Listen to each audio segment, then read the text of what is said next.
السلام علیکم ورحمۃ اللہ وبرکاتہ حامدا ومصلیا اما بعد قال النبی صلی اللہ علیہ وسلم اعوذ باللہ من الشیطان الرجیم بسم اللہ الرحمن الرحیم الظلم ظلمات یوم القیامہ وقال النبی صلی اللہ علیہ وسلم بسم اللہ الرحمن الرحیم اتقی دعوت المظلوم فإنه ليس بينه وبين الله حجاب أو كما قال عليه الصلاة والسلام صدق الله العظيم بسم الله الرحمن الرحيم رب اشرح لي صدري ويسر لي أمري واحلل عقدة من لساني يفقهوا قولي بسم الله الرحمن الرحيم درود شریف پڑھ لیجیے اللهم صل على محمد وعلى آل محمد كما صليت على إبراهيم وعلى آل إبراهيم إنك حميد مجيد اللهم بارك على محمد وعلى آل محمد كما باركت على إبراهيم وعلى آل إبراهيم إنك حميد مجيد محترم بزرگوں، دوستوں اور عزیز ساتھیوں، اللہ تبارک و تعالیٰ کا فضل و احسان ہے کہ اللہ نے ہم سبوں کو جمعہ کا مبارک دن عطا فرمایا اور جمعہ کی نماز ادا کرنے سے پہلے چند باتیں قرآن و حدیث کی روشنی میں سننے اور سنانے کا موقع عطا فرمایا۔ میرے دوستو، اسلامک کیلنڈر کے اعتبار سے یہ محرم الحرام کا مہینہ چل رہا ہے اور آج اس مہینے کا یہ آخری جمعہ ہے۔ گزشتہ کئی جمعہ سے آپ حضرت امام حسین اور پھر اس کے علاوہ محرم کی تاریخ، محرم کے اندر جو بھی رسومات اختیار کیے گئے ہیں، ان تمام چیزوں کے اوپر آپ سبوں نے گفتگو سماعت کی ہے۔ آج چونکہ آخری جمعہ ہے تو آج کے جمعہ میں انشاءاللہ آپ حضرات کے سامنے حضرت امام حسین کے مد مقابل کربلا کے میدان میں جو لوگ تھے اور جنہوں نے ظلم کیا حضرت امام حسین رضی اللہ تعالی عنہ اور آپ کے اہل بیت کے اوپر، ان لوگوں کا انجام کیا ہوا، اس کا ذکر انشاءاللہ آپ کے سامنے کروں گا، اور ساتھ ہی یہ بھی بتلانے کی کوشش کروں گا، احساس دلانے کی کوشش کروں گا کہ اگر آج ہم میں کا بھی کوئی شخص کسی مظلوم کے اوپر ظلم کرتا ہے تو اس کا انجام بھی دنیا کے اندر ویسے ہی ہوگا جیسا حضرت امام حسین کے ستانے والوں کا ہوا تھا۔ ایک چیز آپ یاد رکھیے کہ دو گناہ ایسے ہیں جس کی سزا اللہ تبارک و تعالی دنیا میں ہی عطا فرما دیتا ہے، آخرت کے اندر بھی اس کی سزا ہوگی، لیکن ابتدا اللہ تبارک و تعالی دنیا سے ہی کر دیتا ہے۔ اس میں سے ایک گناہ ہے والدین کا ستانے والا، جو اپنے ماں باپ کو ستاتا ہے، اس کی عزت نہیں کرتا، بے حرمتی کرتا ہے، اس کے ساتھ گالم گلوچ، مار پیٹ، ظلم و زیادتی کرتا ہے، تو اللہ تبارک و تعالیٰ ایسے اولاد کو اس کی سزا دنیا میں ہی دے دیتا ہے۔ اور دوسرا گناہ ہے ظلم کرنے والا۔ کوئی اگر ظالم ہے تو اللہ تبارک و تعالیٰ اس ظالم کو دنیا کے اندر ہی پکڑتا ہے، اس کی پکڑ، اللہ کی پکڑ بڑی مضبوط ہے، پکڑتا ہے، اس کو سزا دیتا ہے۔ اور یاد رکھیے، جس ظالم کو بھی اور جس نافرمان اولاد کو اس دنیا میں سزا دی جاتی ہے اللہ تبارک و تعالیٰ کی طرف سے، یہ معمولی سزا ہے، اور حقیقت میں جو اصل سزا ہے، اصل عذاب ہے، آخرت میں اللہ تبارک و تعالیٰ دے گا۔ تو چونکہ کربلا کے میدان میں حضرت امام حسین کے ساتھ ظالموں نے ظلم کیا تھا، تو اللہ تبارک و تعالیٰ نے ان تمام ظالموں کو چن چن کر کے اس دنیا میں ہلاک و برباد کیا۔ اور حضرت امام حسین کے علاوہ بھی، ان کے ستانے والوں کے علاوہ بھی کئی ایسے ظالم ہیں جو اس دنیا میں ظلم کی انتہا کر دی، تو اللہ تبارک و تعالیٰ نے اس کی پکڑ کی ہے۔ اور نبی کریم صلی اللہ علیہ وسلم نے جو میں نے خطبے کے اندر حدیث تلاوت کی، اس کا ترجمہ یہ ہے کہ تم مظلوم کی بد دعا سے بچا کرو۔ جب کوئی مظلوم اللہ تبارک و تعالیٰ کے سامنے کسی ظالم کے خلاف ہاتھ اٹھا لیتا ہے تو اللہ تبارک و تعالیٰ اس مظلوم کی دعا کو فوراً قبول فرماتا ہے، اور جب اس کی بد دعا، مظلوم کی بد دعا قبول ہو گئی تو پھر وہ ظالم کہیں کا بھی نہیں رہتا،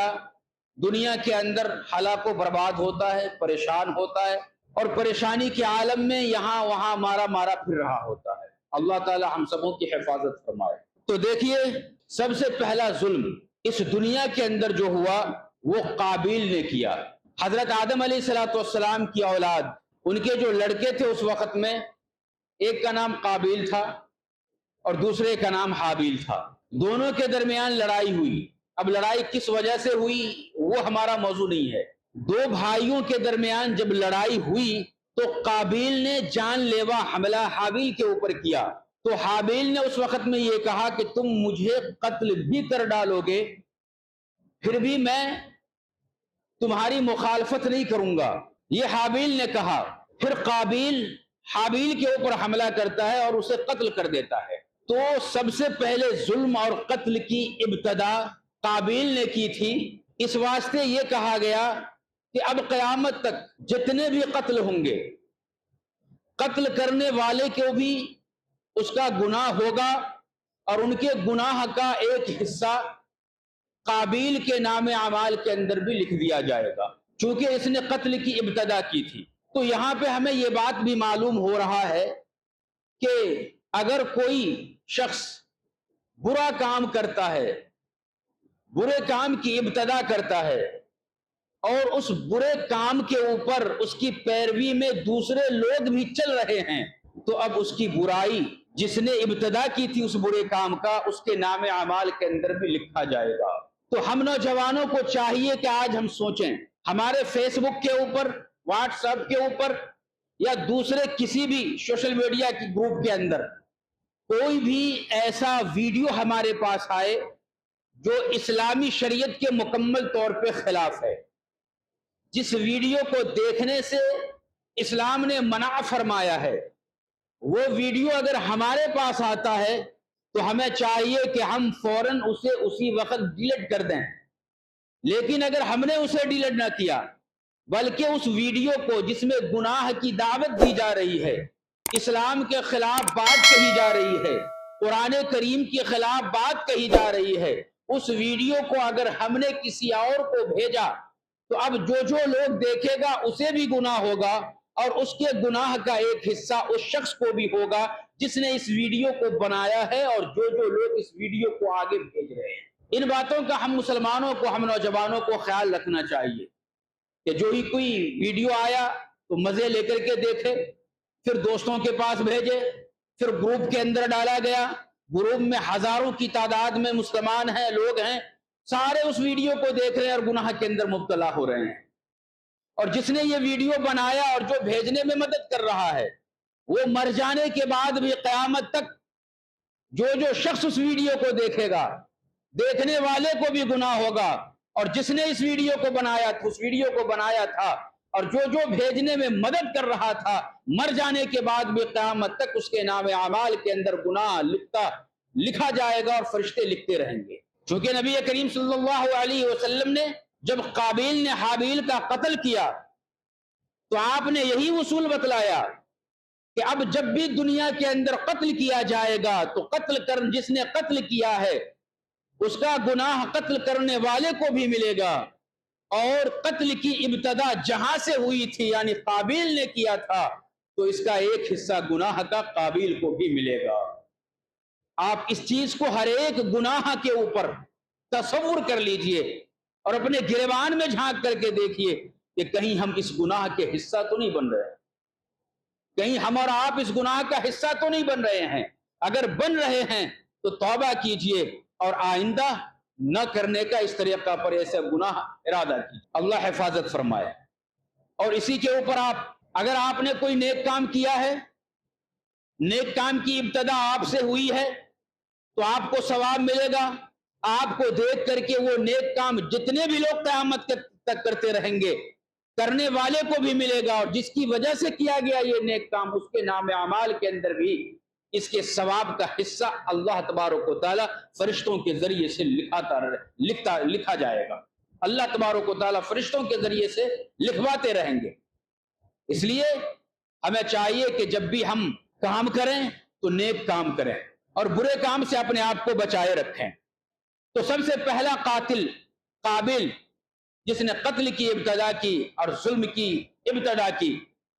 تو ظالم کو اللہ تبارک و تعالیٰ دنیا میں سزا دیتا ہے۔ اسی طریقہ پر ایک ظلم نمرود نے کیا تھا کہ اس نے حضرت ابراہیم علیہ السلام کو آگ کے اندر ڈالا اور طرح طرح سے آپ کو ستایا۔ اس طریقہ پر ستایا اور ظلم کی انتہا ایسی کر دی کہ حضرت ابراہیم علیہ السلام کو آگ کے اندر ڈال دیا گیا۔ تو پھر اللہ تبارک و تعالیٰ نے اس نمرود کی پکڑ کی اور اس کی اکڑ کو ایک لنگڑے مچھر کے ذریعے سے نکالا کہ کسی بھی طریقہ سے وہ ایک لنگڑا مچھر اس کے دماغ کے اندر داخل ہو گیا، اور دماغ کے اندر جب وہ داخل ہوا تو اب وہ بے چین ہو گیا مکمل طور پر۔ اب اس کو چین آنے کے لیے جن لوگوں نے ان کو خدا مانا تھا اور ان کی پوجا اور پرستش کی جانے لگی تھی، جو ان کے دربار میں بیٹھ کر کے ہمہ وقت کھڑے رہا کرتے تھے احترام میں، انہی لوگوں سے اللہ تبارک و تعالیٰ نے جوتوں اور چپلوں کی بارش کروا دی کہ جب اس کے دماغ کے اندر مچھر یوں گھومنا شروع کرتا تو درد سے یہ بے چین ہوتا اور اس کے سر کے اوپر پھر جوتے اور چپلوں سے مارا جاتا۔ جوتے اور چپلوں سے جب مارا جاتا اور جب اس مچھر کو سر پہ مارنے کی وجہ سے جب ذرا ٹھوکر لگتی تو وہ تھوڑی دیر کے لیے خاموش ہو جاتا۔ جب تھوڑی دیر کے لیے خاموش ہوتا تو ایسی صورت میں اب اسے سکون ملتا تھا نمرود کو، لیکن جو ہی مچھر پھر سے گھومنا شروع کرتا پھر سے ان کی تکلیف جو ہے شروع ہو جایا کرتی تھی۔ تو نمرود نے حضرت ابراہیم علیہ السلام کے ساتھ ظلم سے کام لیا، تو اللہ تبارک و تعالیٰ نے اس ظالم کو دنیا کے اندر ایک لنگڑے مچھر کے ذریعے سے ذلیل و خوار کیا اور برباد کر دیا۔ اسی طریقہ پر فرعون نے بنی اسرائیل کے اوپر ظلم کیا، حضرت موسیٰ علیہ السلام اور ان کی قوم کے اوپر ظلم کیا، ظلم کی انتہا کر دی، اور اس فرعون نے بنی اسرائیل کے تقریباً 20,000 بچوں کو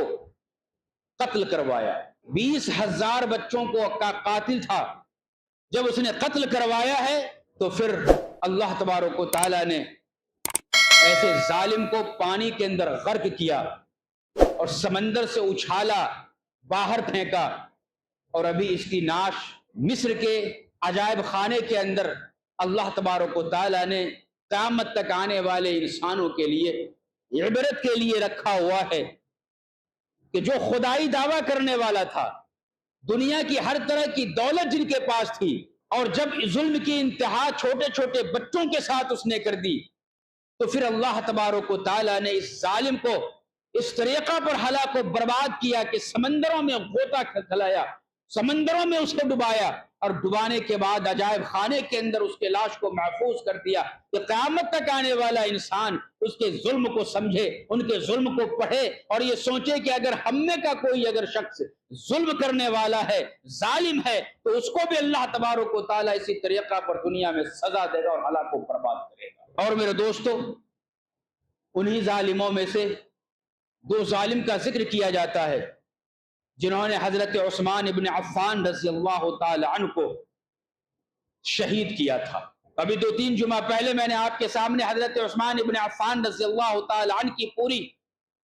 سیرت آپ کے سامنے ہم نے بیان کی تھی، جن میں میں نے آپ سے یہ کہا تھا کہ 40 دن تک حضرت عثمان غنی رضی اللہ تعالی عنہ کا کھانا مکمل طور پہ بند کر دیا گیا تھا، پانی مکمل طور پہ بند کر دیا گیا تھا، آپ کو آپ کے گھر کے اندر قید کر دیا گیا تھا۔ رب کائنات کی قسم ہے، جب 40واں دن آنے لگا تو رات کے وقت میں جب حضرت عثمان غنی رضی اللہ تعالی عنہ آرام فرما رہے ہیں، نبی کریم صلی اللہ علیہ وسلم خواب میں آئے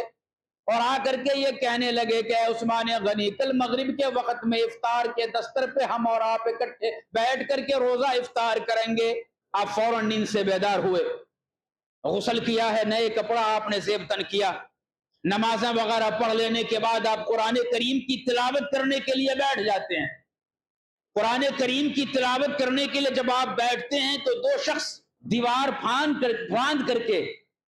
حضرت عثمان غنی کے گھر کے اندر داخل ہو جاتے ہیں۔ ان میں سے ایک شخص کا نام سودان بن حمران اور دوسرے کا نام عمر بن حمق تھا، جنہوں نے حضرت عثمان غنی رضی اللہ تعالی عنہ کو قتل کیا تھا۔ قرآن کریم کی آپ تلاوت کر رہے ہیں اور تلاوت کرتے کرتے اس نے پیچھے سے وار کیا ہے پیچھے سے وار کیا، پھر سامنے سے وار کیا، سینے کے اوپر جب وار کیا ہے وہ خون کا قطرہ قرآن کریم کے اوپر جب گرا ہے، خدا کی قسم یاد رکھیے ہر ایک شہید کی گواہی الگ الگ طریقہ سے دی جائے گی، لیکن حضرت عثمان غنی کی جب باری آئے گی تو قرآن کریم کا وہ ورق جس کے اوپر خون گرا ہوا ہے وہ گواہی دے گا اللہ تبارک و تعالیٰ کے سامنے کہ عثمان غنی رضی اللہ تعالیٰ عنہ مجھ قرآن کریم کی تلاوت کر رہے تھے اور دشمنوں نے ان کے اوپر حملہ کیا تھا۔ میرے دوستو، جب آپ کے اوپر حملہ ہو رہا تھا تو آپ کی بیوی جب آپ کو بچانے کے لیے آئی تو ان دشمن نے آپ کی بیوی کے اوپر بھی حملہ کیا، جس کی زد میں آ کر کے آپ کے ہاتھ کی 4 انگلیاں کٹ گئی۔ جب آپ کی عزت کے اوپر حملہ کیا گیا تو حضرت عثمان غنی رضی اللہ تعالی عنہ نے اس وقت میں اپنی زبان سے بددعا یا کلمات نکالے۔ اس سے پہلے آپ نے کبھی کسی کے سامنے کسی کے لیے بددعا نہیں کی تھی، لیکن جب آپ کی بیوی کے اوپر جب حملہ کیا گیا تو بے ساختہ آپ کی زبان سے اس طریقہ پر نکلا کہ اللہ تبارک و تعالیٰ، یا اللہ ان لوگوں کو کے ہاتھ کو اور پاؤں کو توڑ دے اور پیاسا اس طریقہ پر مار کے ان کی زبان کتے کی طرف باہر نکل رہی ہو۔ رب ذوالجلال کی قسم ہے، تاریخ شاہد ہے، بات لکھی گئی کہ علاقہ شام کا ہے۔ جمعہ کی نماز کے بعد جب لوگ باہر نکلے تو دیکھا کہ 2 آدمی ہیں جو مسجد کے دروازے پہ میدان میں پڑا ہوا ہے، زبانیں باہر کو نکلی ہوئی ہیں اور پیاس پیاس کہہ کر کے وہ تڑپ رہا ہے۔ لوگوں نے پوچھا کہ یہ کون ہے؟ تو لوگوں نے کہا کہ یہ 2 شخص جو ہے یہ وہ آدمی ہے جنہوں نے حضرت عثمان ابن عفان رضی اللہ تعالی عنہ کے اوپر ظلم کیا تھا اور ان کا قتل کیا تھا، شہید کر دیا تھا۔ تو اس وقت میں آپ نے جو ہے بددعا کی تھی وہ بددعا قبول ہو گئی۔ اس لیے نبی کریم صلی اللہ علیہ وسلم نے ارشاد فرمایا کہ مظلوم کی بددعا سے بچا کرو۔ اگر اس نے ہاتھ اٹھا لی یا پھر اپنے نگاہ کو آسمان کی طرف کر دیا یا پھر اپنے دل میں جو ہے اس طریقہ پر بددعا کر دی تو یاد رکھو اللہ تبارک و تعالیٰ اس کی بددعا کو کبھی رائے گا نہیں کرتا، کبھی لوٹاتا نہیں، بلکہ اللہ تبارک و تعالیٰ ان کی بددعا کو ضرور قبول فرما لیتا ہے۔ اور جس طریقہ پر آپ نے ایک بددعا کی اسی طریقہ پر اللہ تبارک و تعالیٰ نے اس کی بددعا کو قبول فرما لیا۔ دنیا میں ایک اور بہت ہی بڑا ظالم گزرا ہے جس کا نام حجاج ابن یوسف۔ انہوں نے بھی بہت زیادہ ظلم کیا، بہت سارے لوگوں کا انہوں نے قتل کیا۔ آخری قتل جو انہوں نے کیا ہے وہ حضرت سعید ابن زبیر رحمت اللہ علیہ کا کیا ہے۔ یہ سعید ابن زبیر رحمت اللہ علیہ اتنے بڑے اللہ والے تھے جنہوں نے ایک رکعت کے اندر پورے قرآن کریم کی تلاوت کی تھی۔ نبی کریم صلی اللہ علیہ وسلم کے امتی کے اندر 4 لوگ ایسے گزرے ہیں جنہوں نے ایک ہی رکعت کے اندر پورا کا پورا قرآن کریم تلاوت کر دیا۔ ان میں 2 صحابہ کرام ہیں، ایک ہے حضرت عثمان غنی رضی اللہ تعالی عنہ اور دوسرے حضرت تمیم داری رضی اللہ تعالی عنہ، جنہوں نے قرآن کریم مکمل تلاوت ایک ہی رکعت کے اندر کر دی۔ اور 2 تابعین میں سے ہیں، ان میں سے ایک ہیں حضرت امام اعظم ابو حنیفہ رحمت اللہ علیہ اور دوسرے ہے سعید ابن زبیر رحمت اللہ علیہ، جنہوں نے ایک ہی رکعت کے اندر پورا کا پورا قرآن کریم تلاوت کر دی۔ تو حضرت سعید ابن زبیر رحمت اللہ علیہ ایسے شخص تھے، ان کو حجاج ابن یوسف نے گرفتار کیا، پکڑا۔ پکڑنے کے بعد ان سے پوچھا گیا، کچھ سوالات کیے گئے، ہر سوال کا جواب دیا۔ حضرت ابوبکر صدیق رضی اللہ تعالیٰ عنہ یعنی خلفائے راشدین کے بارے میں پوچھا گیا کہ آپ ان کے بارے میں کیا کہتے ہیں، جو اسلام کا طریقہ ہے، جو شریعت نے کہا ہے کہنے کو وہی آپ نے کہا۔ پھر اس کے بعد اپنے بارے میں پوچھا تو کہا کہ دیکھو تم تو ایسا کرو کہ اللہ سے توبہ کر لو، تم بہت بڑے ظالم اور قاتل ہو، ہزاروں لوگوں کو تم نے قتل کیا ہے، تم قتل سے باز آ جاؤ، توبہ کر لو۔ تو حجاج ابن یوسف نے اس وقت میں کہا کہ اب تمہارا نمبر ہے، میں تمہیں بھی قتل کروں گا۔ تو حضرت سعید بن زبیر رحمت اللہ علیہ یہ کہنے لگے کہ تم کیا مجھے قتل کرو گے؟ اللہ تبارک و تعالیٰ کے ہاتھ میں جان مارنا ہے اور جلانا ہے۔ اللہ تبارک و تعالیٰ عزت بھی دینے والا ہے، ذلت بھی دینے والا ہے، موت بھی دینے والا ہے اور زندہ بھی رکھنے والا ہے۔ یہ تمام چیزیں کہی گئی۔ اب میرے دوستو، حجاج بن یوسف چمڑے کا ایک کھال بچھایا اور حضرت سعید بن زبیر رحمت اللہ علیہ کو قتل کر دیا۔ جب اسے قتل کرنے لگا تو آپ نے اللہ تبارک و تعالیٰ سے دعا کی کہ یا اللہ یہ شخص میرا آخری قاتل ہو۔ اس کے بعد اس کے اندر وہ طاقت ہرگز باقی نہ رکھنا کہ میرے بعد یہ کسی کا قتل کرے۔ چنانچہ اس کے بعد اس شخص کے اندر ذرہ برابر طاقت نہیں رہ سکی کہ وہ کسی کا قتل کر سکے۔ بیماریوں کے اندر مبتلا ہوا اور ایسی بیماری پکڑی کہ اسے سخت سردی لگا کرتی تھی، اور سخت سردی کی وجہ سے یہ آگ کے پاس جا کر کے بیٹھتا تھا اور اپنے آپ کو آگ کے اندر جا کر کے ڈال لیتا تھا تاکہ سردی کسی بھی طریقہ سے ختم ہو جائے۔ بدن کے اوپر کا کپڑا جل جایا کرتا تھا، بدن کا جو چمڑا ہوا کرتا ہے وہ چمڑے کے اندر جو ہے آگ کی تپش کی وجہ سے سارے کھال اور اس کے اوپر کا بال جل جاتا تھا، لیکن اس کی سردی پھر بھی ختم نہیں ہوتی تھی۔ تڑپتا رہا، چیختا رہا، چلاتا رہا، حکیم آتے رہے، ڈاکٹر آتے رہے، پریشان ہوتے رہے کہ بھائی اس کو کیا بیماری لگ گئی ہے۔ پھر کچھ دنوں کے بعد یہ شخص حجاج ابن یوسف یہ کہنے لگا کہ ہمارے بدن کے اندر ایسا محسوس ہوتا ہے کہ کوئی چیز ہے جو ہمارے پورے بدن میں دوڑ رہا ہے، چل رہا ہے۔ وہ زمانہ ایسا تھا، ایکسرا کا زمانہ نہیں تھا کہ سی ٹی اسکین کرا لو، ایکسرا کرا لو، پتا چل جائے گا کہ اندر حصے میں کیا ہے۔ حکیم نے گوشت کا ایک ٹکڑا لیا، مضبوط رسی اس گوشت کے ٹکڑے میں باندھا، باندھنے کے بعد اس کے منہ کے اندر رکھا اور کہا کہ تم اسے نگلو۔ جب وہ نگلا پیٹ کے اندر گیا تو پھر اس کے بعد آرام سے اس گوشت کے ٹکڑے کو باہر جب کھینچا گیا تو اس گوشت کے ٹکڑے کے اندر چھوٹے چھوٹے اور بڑے بڑے ہر ایک سائز کے کیڑے اس گوشت میں لگے ہوئے تھے۔ پتہ یہ چلا کہ پورے بدن کے اندرونی حصے کے اندر اللہ تبارک و تعالیٰ نے اس ظالم کو کیڑا پیدا کر دیا تھا جو ہمہ وقت اس کے بدن کے اندر چلتا تھا، اور جب بھی چلتا تھا یہ پریشان ہوتا تھا، تڑپتا تھا اور بہت ہی زیادہ مجبور ہو چکا تھا۔ تو ظلم کرنے والوں کو اللہ تبارک و تعالیٰ دنیا میں سزا دیتا ہے۔ میرے بھائی، امام ذہبی رحمت اللہ علیہ نے الکبائر کے اندر ایک واقعہ لکھا ہے، یہ واقعہ بیان کرتا ہوں، پھر حضرت امام حسین کے قاتل کا ذکر کرتا ہوں۔ مختصر یہ آپ نے لکھا الکبائر کے اندر کہ ایک چودھری محلے کا بڑا آدمی جو ہٹ دھرمی اور ظلم و زیادتی بہت ہی زیادہ کیا کرتا تھا، ایک مچھلی مارنے والا، مچھلی کا کاروبار کرتا تھا، مچھلیاں پکڑتا اور بازار میں بیچتا، جو پیسہ ملتا اس سے اپنی بیوی بچوں اور گھر کا خرچہ چلاتا۔ جب وہ مچھلی لے کر کے آ رہا تھا، چودھری کی نظر اس کے اوپر پڑ گئی تو چودھری نے کہا کہ بھائی مچھلی مجھے دے دو، بیچو گے تو ہاں بیچیں گے۔ مچھلی لے لیا، جب پیسہ پوچھا گیا تو اس نے کہا کہ تم مجھ سے پیسہ پوچھتے ہو، تجھے پتا نہیں میں کون ہوں، میں پیسہ نہیں دوں گا۔ آج ہم اور آپ اپنے گریبان میں جھانک کر کے دیکھیں، ہمارے ماحول اور ہمارے سماج کے اندر بھی ایسے کئی لوگ مل جائیں گے جو ناجائز طریقہ پر چیزوں کو لوٹا کرتے ہیں، لیا کرتے ہیں، اور جب ان سے پیسہ طلب کیا جاتا ہے تو تم مجھ سے پیسہ لو گے،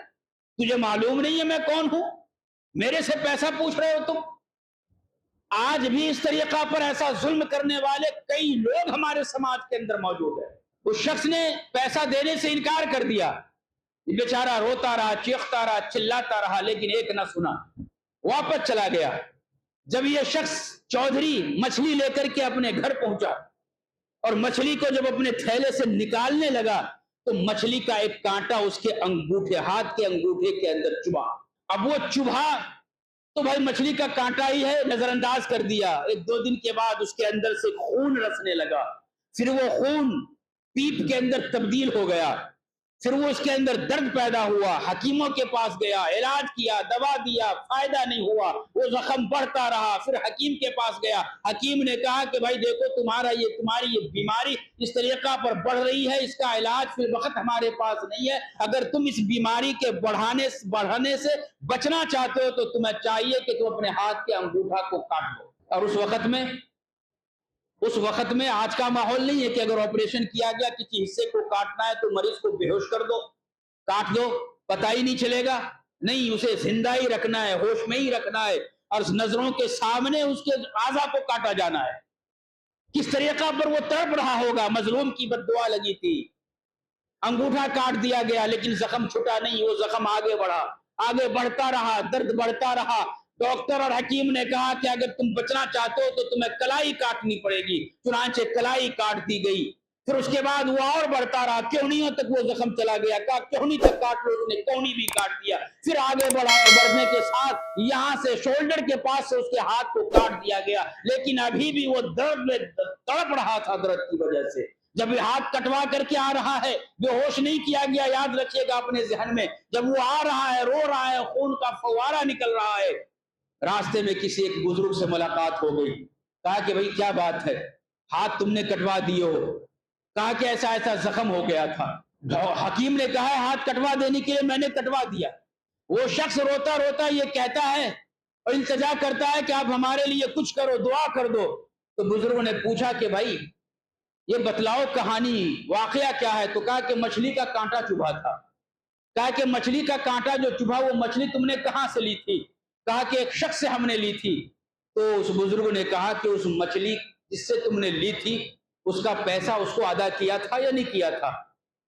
کہا کہ میں نے پیسہ ادا نہیں کیا تھا۔ اس صاحب بزرگ نے کہا کہ جاؤ اس شخص کو تلاش کرو، اس کے پیسے ادا کرو اور اس سے معافی مانگو، اس نے تمہارے لیے بد دعا کر دی ہے وہ مظلوم آدمی نے، جب تک وہ تمہیں معاف نہیں کرے گا تمہاری یہ بیماری صحیح نہیں ہوگی۔ جہاں مچھلی خریدا تھا، جہاں پہ جا کر کے وہ مچھلی لیا تھا وہاں پہ جا رہا ہے، تلاش رہا ہے، تلاش کے بعد کافی دن کے بعد وہ آدمی ملا، اس سے سارا واقعہ بیان کیا۔ اب اس کو یاد آ رہا ہے، کہا کہ بھائی ہاتھ جوڑ کر کے کہتا ہوں مجھے معاف کر دے، مجھے معاف کر دے۔ چنانچہ اس نے منت سماجت کرنے کے بعد مچھلی والے نے اسے معاف کر دیا۔ اس نے کہا کہ بھائی میں نے تمہاری مچھلی جب لی تھی تو تم نے کیا بد دعا کی تھی؟ تو ہم نے یہ کہا تھا، وہ کہتا ہے کہ میں نے یہ بد دعا کی تھی کہ اللہ تبارک و تعالی میرے ساتھ اس نے ظلم کیا ہے، اس ظالم کا میں تیرے حوالے کرتا ہوں، تو اس کا انصاف تو ہی کر۔ چنانچہ اللہ تبارک و تعالی نے اسے پکڑا اور اتنی بڑی سزا اس نے دی ہے۔ پھر اس کے بعد جب اس نے معاف کر دیا پھر حکیم کے پاس آیا، علاج کرایا، 1 ہفتے کے اندر پھر اس کی بیماری مکمل طور پر ختم ہو گئی۔ تو یہ تمام واقعات سنانے کا منشا اور مقصد یہ ہے کہ آج اس طریقہ پر ظلم کرنے والے، ناانصافی کرنے والے، مالوں کو غصب کرنے والے، چھیننے والے، روپیہ پیسوں کے ذریعے سے جو ہے خیانت کرنے والے آج ہمارے سماج کے اندر کئی لوگ موجود ہیں جو اس طریقہ پر کرتے رہتے ہیں۔ لیکن میرے دوستو یاد رکھیے، اللہ تبارک و تعالیٰ جب پکڑے گا تو ذرہ برابر ہمیں احساس بھی نہیں ہوگا کہ ہمارے ساتھ کیا ہو گیا۔ اس واسطے ہمیں چاہیے کہ اگر ہم نے کسی کو ستایا ہے، ظلم کیا ہے، معافی مانگ لیجئے اور آئندہ ظلم کرنے کی کوشش مت کیجیے۔ یزید نے حضرت امام حسین کے ساتھ ویسا ہی کیا، ظلم و زیادتی کیا، تو اللہ تبارک و تعالیٰ نے اسے سزا دیا ہے۔ اس طریقہ پر سزا دیا ہے کہ جتنے بھی لوگ تھے حضرت امام حسین کے مقابلے میں تھے، سبوں کو چن چن کر کے اللہ تبارک و تعالیٰ نے سزا دی۔ حضرت امام حسین رضی اللہ تعالیٰ عنہ دریائے فرات کے پاس جب چلو میں پانی لے کر کے پینے کے لیے ایسا اٹھے ہیں، ایک ظالم نے تیر مارا، آپ کے ہاتھ کے اوپر لگائے، سارا پانی نیچے گرا ہے، آپ نے اس وقت میں آسمان کی طرف ہاتھ اٹھایا اور آپ نے یہ کہہ دیا، اے اللہ تبارک و تعالیٰ، جن لوگوں نے آج مجھے پیاسا لگتا ہے آپ چن چن کر کے ان تمام کے ٹکڑے ٹکڑے اور قتل کروا دیجیے۔ چنانچہ حضرت امام حسین کی یہ دعا قبول ہوتی ہے اور چن چن کر کے سبوں کو نصف نابود کر دیا جاتا ہے، مارا جاتا ہے، پیٹا جاتا ہے۔ ایک شخص ہے مختار سقفی، جب یہ گورنر بنتا ہے، حاکم جب بنتا ہے، تو ایسی صورت میں سب سے پہلا ان کا کام یہی ہوتا ہے کہ جتنے لوگ قاتلان حسین کے اندر شریک تھے سبوں کی فہرست بنائی جاتی ہے، اور فہرست بنا لینے کے بعد سبوں کو گرفتار کیا جاتا ہے اور سبوں کو قتل کر دیا جاتا ہے۔ الغرض جب بھی دنیا کے اندر کوئی ظلم کیا ہے، اللہ تبارک و تعالیٰ ظالموں کو ڈھیل دیتا ہے، اسے مہلت دیتا ہے کہ بھائی سدھر جاؤ، راہ راست پہ آ جاؤ۔ لیکن جب وہ راہ راست پہ نہیں آتا،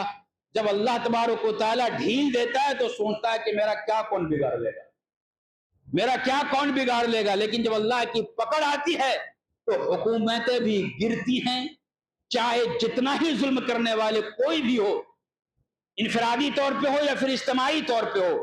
اللہ تبارک و تعالیٰ آج کئی لوگوں کو ڈھیل دیا ہوا ہے، اگر وہ پھر بھی نہیں سدھرے تو انشاءاللہ ایک دن ایسا آئے گا کہ ان کی گرفت ہوگی، پکڑ ہوگی، اور ان کو دنیا کے اندر ہی ایسا سزا دیا جائے گا، اس طریقہ پر ان کی پکڑ ہوگی کہ ہر زندہ انسان اس گرفت کو، اس پکڑ کو انشاءاللہ ضرور دیکھے گا۔